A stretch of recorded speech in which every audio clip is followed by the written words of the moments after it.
Connor Rogers here at the NFL Combine with one of the draft's top cornerbacks in Shavon Revel. Shavon, man, incredible tape in 2023. Obviously, this season cut short. But what has it taught you along the way with this kind of adversity and rehab you've gone through? Just continue to be yourself. Yeah. Just know that you still have resources out there and people out there that's willing to help you. Don't be selfish because, you can't get it back the next day. You can't. It's the ACL. I tore my ACL. I wasn't like, let me drop everybody. I don't want to talk to nobody. You just got to look at the opportunities you got and the people you got with you and the resources that carry with you that other people don't have. So just take an opportunity for real. So ECU hasn't had a player drafted in the first round since 2008. Yeah. Guy by the name of Cris Johnson, pretty good NFL player at running back. Yeah. How special would it be for you to end that drought? It'd be very special, man, especially for how hard me and my family has worked for us to get here. Yeah. And my journey. I'm pretty sure y'all heard my story, but I'm not getting into all that. But just how hard I worked to get to this point, and it would mean a lot. What do you like about playing in man coverage compared to zone coverage? Man coverage. I've been playing press man my whole life. Right. Basically my whole life. So, zone. Yeah, it's a few details, details that I got to work on. Just paying attention to the little things and not overthinking it. So press man, basically like about to go. Yeah. So zone, basically something I need to work on. Is there more, when people think press, they think it's just, you're just throwing hands at the line and running. No. Yeah, what are some of the actual, refined techniques of playing press and opening up and running like you do? We used at ECU, level 1, level 2, level 3. Okay. I was level 1 because I was at the line of scrimmage all the time. Yep. So basically just anchoring that inside foot or wherever felt comfortable to me, wherever felt comfortable to you.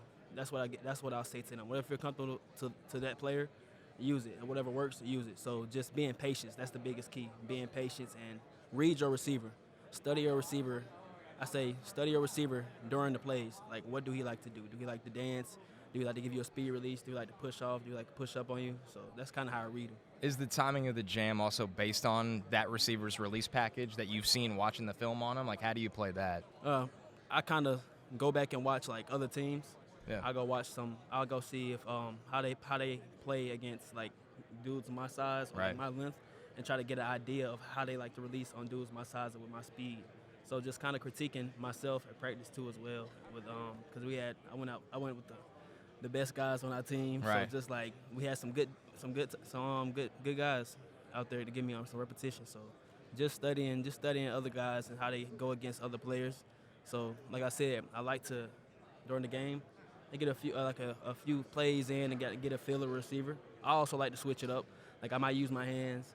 I might mirror him just so he won't get used to what I like to do. Right. So now it's throwing him off to his game. It's funny, I talk about this with pass rushers against offensive linemen. It feels like boxing, but I think a lot of people don't realize playing corner, especially in man coverages like that, with the counter punches and what's the mental warfare like throughout four quarters?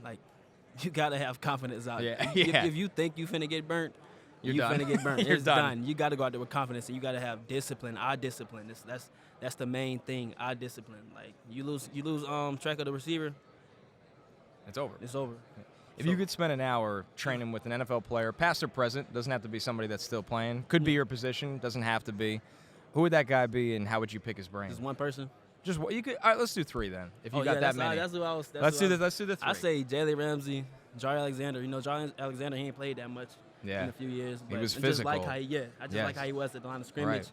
I chose Jalen Ramsey because he's a downhill, he's a dog. Right. And Deion Sanders, y'all know, everybody know Deion Sanders.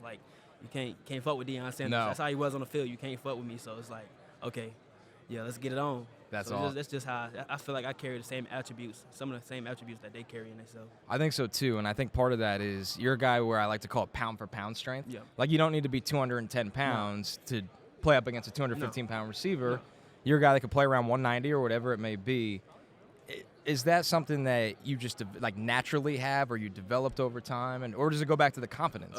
Just the confidence. I mean, I was a small guy in high school, Little League, AAU, Lewisburg. I actually weighed 160 at Lewisburg. Okay. But like I said, you gotta have that dog and you gotta have the confidence. You gotta know you can do it. Don't look at everybody else because they bigger than you. Man, this is your road. This is your lane.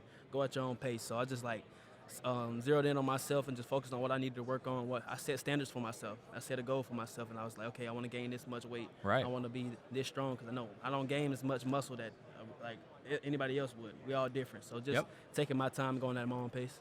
Who was the best receiver you covered in college? What's his name? I get this. You can give me a school. It's all right. Marshall, he number 2. He was Okay. 2023 season. He wore number 2. All right. Some Harrison. I forgot his first name. But We'll go back to research him. He's number we'll 2 at Marshall. He was a wide receiver. We'll go back to that tape and check it out. When you meet with NFL teams here throughout the entire week, what is it that you want them to learn about you as a person? The tape is the tape. We know what you are as a football player and a great, great athlete. But what do you want them to know about you, the person? I just want them to understand, like, I'm not like everybody else. I'm very like to myself, and I want them to get that I'm willing to work for them and with them, and I'll be coachable. I'll be out there to get y'all 110% effort every single day. So it's not really hard. I'm not gonna make it hard for them. They're not gonna make it hard for me. When you get a break from football, what do you do for fun? I like to stay productive. Okay. Like, a lot of people, like my pops, he'll see me. My friends will see me. My brothers see me. I like to just be productive. I'll draw. I'll sit down and draw. I might get on a game with my brother for like 30 minutes. That gets boring. So I might just walk around the house, just on my phone, just walk around the house, just to walk around the house. Okay. And then I like to find new things to do. Like a few months ago, I tried to learn how to play a guitar. Yeah. Nah, how's it going? Didn't work out. It's not easy. Nah. Electric or acoustic? Acoustic. Okay. Yeah. So like. Give electric a spin. You'll like it a little better. Introduction. I couldn't even finish the beginning. I'm not a beginner either, so I guess I'm done with that. So I'm just very productive. Like to get up and work out. I love working out. If I miss the gym, be a little mad. If I miss another day at the gym, be pissed off. So I like to stay productive. So. Shavon Revel, one of the best corners in this class, man. We can't wait to see where you end up at the NFL level, locking guys down. Thanks for the time. Yeah, appreciate you. Hi, I'm Mike Tirico, and thanks for watching. Make sure to hit subscribe for the latest news and highlights from NBC Sports.